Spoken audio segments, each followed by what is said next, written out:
পৃথিবীতে একজন মানুষই শুধু জানতেন যে তিনি পৃথিবীতে কতদিন বাঁচবেন, সেটা হচ্ছে সাইয়েদনা আদম আলাইহিস সালাম। ওনাকে বলে দেওয়া হয়েছিল উমরুকা আলফু সানা, তুমি পৃথিবীতে বাঁচবে 1000 বছর। কয় বছর? সাইয়েদনা আদমের সামনে অনেকগুলো রূহ রাখা হলো। সাইয়েদনা আদম বললেন, এরা কারা? আল্লাহ বললেন, এরা হচ্ছে নাসালুক, তোমার বংশধর, পৃথিবীতে তোমার পরে এরা পৃথিবীতে আসবে। সাইয়েদনা আদম বললেন, আল্লাহ ওই যে একটা রূহ দেখা যায়, এটার নাম কি? আল্লাহ বললেন, হাদা ইবনুকা দাউদ, এটা তোমার ছেলে দাউদ, সে দুনিয়াতে নবী হয়ে আসবে, তার ছেলে সুলাইমান নবী হয়ে আসবে। সাইয়েদনা আদম বললেন, মাবুদ, আমার ছেলে দাউদের কত বছর হায়াত আপনি দিয়েছেন? আল্লাহ বললেন, 40 সানা, মাত্র 40 বছর, 4 ইয়ার্স। 40 বছর তোমার ছেলেটা বাঁচবে। ও আল্লাহ, আমি বাঁচবো কয় বছর? তুমি বাঁচবে 1000 বছর। সুবহানাল্লাহ। সাইয়েদনা আদম বললেন, মাবুদ, এত ফুটফুটে সুন্দর আমার ছেলে দাউদ, মাত্র 40 বছর দিলেন কেন? জিদ মিন উমরিহি, বাড়ায়া দেন। কি করেন? মানে সুপারিশ করতেছে পোলার লাইগা কে? বাবা। আল্লাহ আপনি বাড়ায়া দেন, আল্লাহকে বাড়ানো যাবে না। লেখা হয়ে গেছে, রুফিআতিল আকলাম ওয়া জাফফাতিস সুহুফ, কলম তুলে নেওয়া হয়েছে আর কালি শুকায় গেছে, আর কিছু করা যাবে? সাইয়েদনা আদম বললেন, মাবুদ, আমার 1000 বছর কেন দিলেন? আমার এই সুন্দর ফুটফুটে ছেলেটারে মাত্র শুধুমাত্র 40 বছর কেন দিলেন? ও মাবুদ, আমার 1000 বছরের দরকার নাই, আমার 1000 বছর থেকে 60 বছর আমি আমার ছেলেরে দিয়ে দিলাম। দাউদ আলাইহিস সালাম বাঁচবে 40 বছর, তো বাপ আদম যদি আরো 60 দেয়, 40 আর 60 নিলে কত হয়? 100। ভালো হিসাব বোঝে, 100। আর আদম আলাইহিস সালাম পেয়েছিলেন 1000 বছর, 60 কমে গেলে রইল কত? 940 বছর পৃথিবীতে থাকার পরে মালাকুল মাউত চলে এসেছে, কারণ এটা on time. The death will come on time, it never late, কখনো দেরি হয় না। আল্লাহ বললেন, লিকুল্লি উম্মাতিন আজালু ফাইযা জাআ আজালুহুম লা ইস্তাখিরুনা সাআতান ওয়া লা ইস্তাকদিমুন। মৃত্যুর একটা নির্ধারিত সময় আমি বেঁধে দিয়েছি, অন টাইম। অন টাইমেই চলে আসে, 1 সেকেন্ড আগেও আসবে না, 1 সেকেন্ড পরেও আসবে না। 940 বছর বয়সে মালাকুল মাউত এসে হাজির, এসে বলল, জিতু আন আকবাদা রূহাক, রূহ কবজ করতে আসছি। আদম আলাইহিস সালাম বললেন, রূহ কবজ করতে আসছো মানে? আমি বাঁচবো 1000 বছর। কয় বছর? মালাকুল মাউত বললেন, না না, ওই যে আগের কথা স্মরণ করেন, আপনি 60 বছর দিয়া দিছিলেন। না, আমি দেই নাই, আমি আরো বাঁচুম, আরো 60 বছর পাওনা আছি, আমি দেই নাই। মালাকুল মাউত বললেন, আপনি দিয়েছেন। আদম বলে, দেই নাই। মালাকুল মাউত বলে, আল্লাহ ঘটনা দেখেন, দিয়া কয় দেই নাই। আল্লাহ কয়, থাক, কথা কইস না, আয়া বস। আল্লাহ সুবহানাল্লাহ পড়। বহুত নসিয়া আদম ফানসিয়া বানু, ভুলে গেছেন না? আমরা ভুলে যাই, আমরা খেয়ে বসে খাই নাই, নিছিলাম পকেটে, কয় নেই নাই। এরকম ডাকাইত আছে না? নাই। নসিয়া আদম ফানসিয়া বানু, বিশ্বনবী বললেন, আদম ভুলেছে তো তার সন্তানরাও ভুলে যায়। জাহাদা আদম ফাজাহাদাত যুররিয়াতুহু, আদম অস্বীকার করেছে, তার সন্তানরাও অস্বীকার করে। সেদিন থেকে আল কিতাব ওয়া শুহুদ, মানে লিখে রাখার সিস্টেম আর সাক্ষীর সিস্টেম চালু হয়েছে। সুবহানাল্লাহ পড়ে। সুবহানাল্লাহ। 940 বছর বয়সে মালাকুল মাউত এসে আদম আলাইহিস সালামের রূহ নিতে পারে নাই। উনি 1000 বছর যখন হয়েছে, তখন এসে সাইয়েদনা আদম আলাইহিস সালামের রূহ কবজ করেছে। যেই দিন পৃথিবীর প্রথম মানব, প্রথম নবীর রূহ মালাকুল মাউত দুনিয়া এসে কবজ করেছে, ওই দিনটাও ছিল জুমাবার। আবার বিশ্বনবী বললেন, লা তাকুমু সাআ ইল্লা ফি ইয়াউমিল জুমআহ, ইযা যুলজিলাতিল আরদু জিলজালাহা ওয়া আখরাজাতিল আরদু আসকালাহা, ইযা রুজ্জাতিল আরদু রাজ্জান ওয়া বুসাতিল জিবালু বাসসা। কিয়ামতের দিন পৃথিবীটাকে একটা প্রকম্পন দিয়ে কাঁপিয়ে দিবে কে? মারাত্মক একটা ঝাঁকুনি দিবে আল্লাহ, পুরো পৃথিবীটা কেঁপে ভেঙে চুরে খান খান হয়ে যাবে। এই ঝাঁকুনি আর আর্থকোয়েক, ভূমিকম্প এর ঘটনাটা যেদিন ঘটবে, ওই দিনটা হচ্ছে জুমার দিন। চিৎকার করে পড়েন সুবহানাল্লাহ। কারণ দিন নয়, ফিহি খালাকাল্লাহু আদম, কালকের এই দিনটায়, এই জুমার দিনে আল্লাহ তাআলা সাইয়েদনা আদম আলাইহিস সালামকে তৈরি করেছে। সুবহানাল্লাহ। বিশ্বনবী বলেন, লাম্মা খালাকাল্লাহু আদম ওয়া কানা তুলুহু 60 যিরাআন, আল্লাহ তাআলা যখন আদম আলাইহিস সালামকে তৈরি করলেন, 60 হাত লম্বা করে তৈরি করলেন। সুবহানাল্লাহ। আর আমরাও যারা জান্নাতে ঢুকবো, আমাদের আকৃতি থাকবে 60 হাত লম্বা। মজা করে সুবহানাল্লাহ পড়তে পারলেন না? আল্লাহ সাইয়েদনা আদমকে তৈরি করলেন এই জুমার দিনে। আবার সাইয়েদনা আদম আলাইহিস সালামকে পৃথিবীর বুকে তিনি পাঠিয়ে দিয়েছিলেন এই জুমার দিনে। সুবহানাল্লাহ। কুলনা হাবিতু মিনহা জামিআ, ও Adam, go down with your wife, তোমার স্ত্রী হাওয়াকে নিয়ে পৃথিবীতে নামো।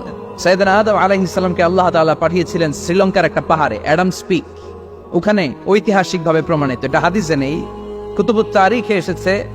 শ্রীলঙ্কায় একটা পাহাড় আছে, কলম্বো থেকে অনেক দূর। ওই পাহাড়ের চূড়ায় সাইয়েদনা আদম আলাইহিস সালামের ফুটপ্রিন্ট আছে। ফুটপ্রিন্ট মানে পায়ের ছাপ। সুবহানাল্লাহ পড়ো। সুবহান। এটারে বলে ফিঙ্গারপ্রিন্ট।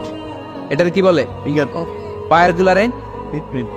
একজনের আঙ্গুলের ছাপের সাথে একজনের আঙ্গুলের ছাপের মিল নাই। শুধু তাই না, আমার এই আঙ্গুলের সাথে এই আঙ্গুলের ছাপের কোনো মিল নাই। আয়াহসাবুল ইনসানু আল্লান নাজমা ইযামা বালা কাদিরিনা আলা আন নুসাউইয়া বানানা। আল্লাহ বলেন, গোলাম তুমি মনে করেছো তোমার হাড্ডি গুড্ডি পচে যাবে, তোমাকে আমি একত্রিত করে আবার বানাতে পারবো না? বানানো তো অনেক দূরের কথা, আমি তো তোমার আঙ্গুলের ছাপগুলো সংরক্ষণ করে রেখেছি। চিল্লায় পড়েন আল্লাহু আকবার। 1880 সালে স্যার ফ্রান্সিস গাল্টন নামে একজন বিজ্ঞানী, তিনি আবিষ্কার করেছেন যে আমাদের আঙ্গুলের ছাপগুলো আলাদা, ফিঙ্গারপ্রিন্ট আলাদা। এই 10টা আঙ্গুলের একটার সাথে আরেকটার কোনো মিল নাই। এই পৃথিবীতে যদি 600 কোটি মানুষ হয়, তাহলে 6000 কোটি আঙ্গুল, একটা আঙ্গুলের সাথে আরেকটা আঙ্গুলের ছাপের মিল আছে। যারা সিগনেচার দিতে পারেন এরা কি দেয়? সাউদার। টিপসই দেয়। সুবহানাল্লাহ। সুবহান। কি ম্যাজিক আল্লাহ আঙ্গুলে রেখে দিয়েছে, একটা আঙ্গুলের ছাপের সাথে আরেকটা আঙ্গুলের ছাপের মিল নাই। এখন এই বায়োমেট্রিক অথেন্টিকেশনের জন্য অনেক জায়গা দিতে হয়। ইমিগ্রেশন পাস করবেন, গিভ ইউর ফিঙ্গারপ্রিন্ট। ভিসা করবেন, Schengen visa, European visa, provide your fingerprint first. Canadian এম্বাসিতে গিয়েছিলাম, সব আঙ্গুলের আলাদা আলাদা ফিঙ্গারপ্রিন্ট রেখেছে। এখন এটা অথেন্টিকেশনের জন্য সিকিউরিটি পারপাস খুব গুরুত্বপূর্ণ। কিন্তু 1500 বছর আগে, 1880 মানে কি 200 বছর তো না, 200 বছর আগে বিজ্ঞানীরা আবিষ্কার করলো। 1500 বছর আগে সূরাতুল কিয়ামার ভিতরে ফিঙ্গারপ্রিন্টের কথা বলেছে কে? আল্লাহ। আর পায়েরটারে বলে ফুটপ্রিন্ট। এটা প্রাণীদের ক্ষেত্রে প্রযোজ্য, কারণ প্রাণীদের আঙ্গুল নাই, আছে? ওদের আছে পা। বাঘের কয় পা? কথা কয় না? 4 পা। বাঘের হাত কয়টা? হাত নাই, ওদের পা। ফলে ওদের ফুটপ্রিন্ট লাগে। সুন্দরবনে কয়টা বাঘ আছে এটার একটা হিসাব আছে। কি করে বলে, কেমন করে হিসাব করে? বাঘের কাছে যে গুনে, চেহারা তো একরকম, একটারে 3 বার গুণ। কথা কন, কিভাবে গনে তাহলে? বাক্সমারি হয় কিভাবে?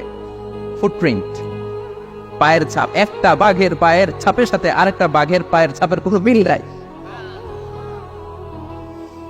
আবার কাবা ঘরের পাশে একটা ছোট্ট জায়গা আছে, এই জায়গার মধ্যে রব্বুল আলামিন সব নবীদের পিতা সাইয়েদনা ইব্রাহিম আলাইহিস সালামের ফুটপ্রিন্ট রেখে দিয়েছেন। ওয়াত্তাখিযু মিন মাকামি ইব্রাহিম মুসাল্লা। সাইয়েদনা ইব্রাহিমের দাঁড়ানোর জায়গায় তোমরা নামাজের জায়গা করে নাও। আল্লাহু আকবার। সাইয়েদনা ইব্রাহিম আলাইহিস সালামের পায়ের ছাপ আছে কিন্তু মাকাম ইব্রাহিম। আর সাইয়েদনা আদম আলাইহিস সালামের পায়ের ছাপ আছে অ্যাডামস পিকে, শ্রীলঙ্কার ওই পাহাড়ে। তো যেদিন আদম আলাইহিস সালামকে আল্লাহ ওখানে পাঠিয়ে দিয়েছিলেন, ওই দিনটা ছিল জুমার দিন। সুবহানাল্লাহ নাই? সুবহানাল্লাহ বাড়িতে যাই বলেন, চিল্লায় পড়েন আল্লাহু আকবার। এরপরে সাইয়েদনা আদমকে পাঠানো হলো শ্রীলঙ্কায়, সাইয়্যিদাতুনা হাওয়া আলাইহিস সালামকে পাঠিয়ে দেয়া হলো সৌদি আরবের জেদ্দা শহরে। আরবিতে জেদ্দা বা জাদ্দা মানে দাদি। জেদ্দাতুন বা জাদ্দাতুন মানে কি? দাদি। হাওয়া আলাইহিস সালাম আমাদের সবার দাদি, ঠিক কিনা? ওনার নামে এই শহরের নাম। বছরের পর বছর সাইয়েদনা আদম আলাইহিস সালাম এবং হাওয়া আলাইহিস সালাম আল্লাহর কাছে ক্ষমা চাইলেন, আল্লাহ ভুল করে নিষিদ্ধ গাছের ফল খেয়েছি, তুমি মাফ করে দাও। আল্লাহ বললেন, আদম কয়েকটা কালিমা শিখিয়ে দেব, এই কালিমাগুলোর পরে আমার কাছে দোয়া করো, আমি কবুল করে নেব। আল্লাহু আকবার। আল্লাহ শিখিয়ে দিলেন আর বললেন, আদম পড়ো, রব্বানা ظلمنا أنفسنا وإن لم تغفر لنا وترحمنا لنكونن من الخاسرين। ও আল্লাহ, জুলুম করেছি নাফসের উপর, ভুল করেছি, অন্যায় করেছি, আপনি যদি ক্ষমা না করে দেন আমরা শেষ হয়ে যাব, আমরা হালাক হয়ে যাব, ক্ষতিগ্রস্তদের মধ্যে শামিল হয়ে যাব, ঠিক কিনা? আল্লাহ সাইয়েদনা আদম আলাইহিস সালামের তওবা কবুল করলেন। ওনার কাজ হচ্ছে তওবা কবুল করা। আমাদের কাজ গুনাহ করা, শয়তানের কাজ ওয়াসওয়াসা দেওয়া, আল্লাহর কাজ খালি মাফ করা। সুবহানাল্লাহ। সুবহানাল্লাহ পড়বেন না? তার মানে আদম সৃষ্টি হলো জুমার দিনে, দুনিয়ায় নামিয়ে দেওয়া হলো জুমার দিনে, তওবা কবুল করে নেওয়া হলো জুমার দিনে, রূহ কবজ করা হলো জুমার দিনে, আবার কিয়ামত সংগঠিত হবে জুমার দিনে। পড়েন সুবহানাল্লাহ। আবার বিশ্বনবী বললেন, আর রমাদান ইলা রমাদান, এক রমজান থেকে আরেক রমজানের মাঝখানে যত গুনাহ হয় মাফ করে কে? তারপরে বিশ্বনবী বললেন আল উমরাতু ইলাল উমরা, কেউ যদি একবার উমরা করে পরে আবার করলে 2 উমরার মাঝখানে গুনাহগুলো মাফ করে দেয় কে? আবার বিশ্বনবী বললেন আল জুমআতু ইলাল জুমআ কাফফারাতুন লিমা বাইনাহুমা, এক জুমার পর থেকে সামনের জুমা আসা পর্যন্ত যে সগীরা গুনাহগুলো হয় সবগুলো সগীরা গুনাহ মাফ করে দেয় কে? রজব শাবানে বরকতে দাও, রমজান মাসে গুনাহ ঝড়াও, সপ্তাহ জুড়ে তুমি বরকতে দাও, জুমার দিনে তে গুনাহ ঝড়াও, রজব শাবানে বরকতে দাও, রমজান মাসে গুনাহ ঝড়াও। ঠিক কি না? তার মানে জুমার দিন গুনাহ মাফের দিন। সারা সপ্তাহে ভুল ত্রুটি অন্যায় যা করলাম জুমার নামাজের বদৌলতে সব গুনাহ মাফ করে দেয় কে? এই দামি দিনটাকে আল্লাহ ইহুদিদের দিতে চেয়েছিলেন, পায় নাই। আলহামদুলিল্লাহ করবেন না? আলহামদুলিল্লাহ। ইখতিলাফু, তারা ইখতিলাফ করে হারাইছে এটা। এই দামি দিনটা রব্বুল আলামিন নাসারাদেরকে দিতে চেয়েছিলেন, ফাখতালাফু, ওরাও ইখতিলাফ করে হারাইছে। এজন্য ইখতিলাফ ভালো জিনিস না খারাপ জিনিস? মারামারি ভালো জিনিস না খারাপ জিনিস? আর ঐক্য করা ভালো জিনিস না খারাপ জিনিস? ঐক্য করতে রাজি আছেন? ইহুদিদেরকে আল্লাহ দিতে চাইলেন, ইখতিলাফ করে হারাইছে। নাসারারাও হারাইছে। ফাজা আল্লাহু বিনা ফাহাদানা বিহাদা দ্বীন, রব্বুল আলামিন এই দিনটা আমাদেরকে দিলেন, আমরা ইখতিলাফ করি নাই, বিশ্বনবীর হাতে হাত রেখে ঐক্য করে ঘোষণা দিয়েছি জুমার দিন আমাদের সাপ্তাহিক দিন। সুবহানাল্লাহ। বিশ্বনবী বলেন ফাগাদান লিল ইয়াহুদ, সাপ্তাহিক আনন্দের দিন ইহুদিদের জন্য হচ্ছে শনিবার, ইয়াউমুস সাbt, ও বা'দা গাদ লিন নাসারা, আর খ্রিস্টানদের জন্য হচ্ছে রবিবার, আর আমাদের জন্য হচ্ছে শুক্রবার। চিল্লায় পড়েন আল্লাহু আকবার। তার মানে জুমার দিন, জুমাবারের মর্যাদা বেশি না কম? চিল্লায় বলেন বেশি না কম? জুমার দিন সকালবেলা ফজরের নামাজের পর থেকে ফেরেশতারা যতগুলো মসজিদে জুমা অনুষ্ঠিত হয় ওই মসজিদে ঢোকার প্রতিটা দরজার মধ্যে দাঁড়িয়ে থাকে। কারা কারা আগে আগে জুমার নামাজ পড়ার জন্য মসজিদে যায়, প্রত্যেকের নামগুলো একটা জান্নাতের রেজিস্ট্রি খাতার মধ্যে তুলে নেয়। এই নামগুলো স্পেশালি আল্লাহর কাছে পাঠানোর জন্য। সুবহানাল্লাহ কইবেন না? ডানে বাঁয়ে সামনে পেছনে যতগুলো দরজা, প্রতিটা দরজায় ফেরেশতারা বসে থাকে। কে আগে আসলো নাম তুলে দেয়। তুলতে তুলতে তুলতে তুলতে খতিব সাহেব যখন খুতবা দেওয়ার জন্য মিম্বারে যেয়ে বসে যায়, ফেরেশতারা তাদের খাতা বন্ধ করে তারাও খতিব সাহেবের সামনে জুমার খুতবা শোনার জন্য বসে যায়। পড়েন সুবহানাল্লাহ। প্রথম জুমার দিন জুমার মসজিদে যে ঢুকবে, বিশ্বনবী বললেন আল্লাহর রাস্তায় একটা উট কুরবানি দিলে যেই সওয়াব, এই সওয়াব আল্লাহ আমলনামায় দিয়ে দেয়। দ্বিতীয় পর্যায়ে যে ঢুকে, বিশ্বনবী বললেন বাকারা, গরু কুরবানির সওয়াব পায়। 3 নম্বরে যে ঢুকবে, বিশ্বনবী বললেন কাবশা, হাদিসের ভাষায় এসেছে আল কাবাস, কাবাস মানে হলো বকরি, বকরি কুরবানির সওয়াব। 4 নম্বরে যে ঢুকবে তার হচ্ছে দাজাজা, দাজাজা মানে মুরগি। 5 নম্বরে যে ঢুকবে, বিশ্বনবী বললেন বাইদা, নোয়াখালীরা কয় বয়দা, আমরা কই আন্ডা, কুমিল্লায় কই ডিম। আছে না নাই? এক দেশের কত ভাষা, এক দেশের গালি আর এক দেশের বলি। আমরা বলি ছেলে, কুষ্টিয়ায় বলে পুত্র, আরেক জায়গায় গেলে বলে হুত, আর জায়গায় গেলে বলে ফোয়া। আছে না নাই? এক এলাকায় বলে বেটা ছেলে, ছেলেদেরকে বেটা ছেলে, মরদ ফোয়া, মরদ ফোয়া হদ্দে না, মরদ ফোয়া হদ্দে। আহা, কি ভাষার বৈশিষ্ট্য। তো যেটা আমরা বলি ডিম, কোথাও বলে আন্ডা, কোথাও বলে বয়দা। তো এই পয়দা আল্লাহর রাস্তায় দান করে দিলে যেই সওয়াব, পঞ্চম ব্যক্তি ওই সওয়াব পাবে। এই 5 জনের পরে আর লেখালেখি নাই, বাকিদেরটা নরমাল এন্ট্রি করে সব ফেরেশতারা খুতবা শোনার জন্য বসে যায়। সুবহানাল্লাহ। তো জুমার দিনে আগে আগে যাবেন তো ইনশাআল্লাহ সবাই?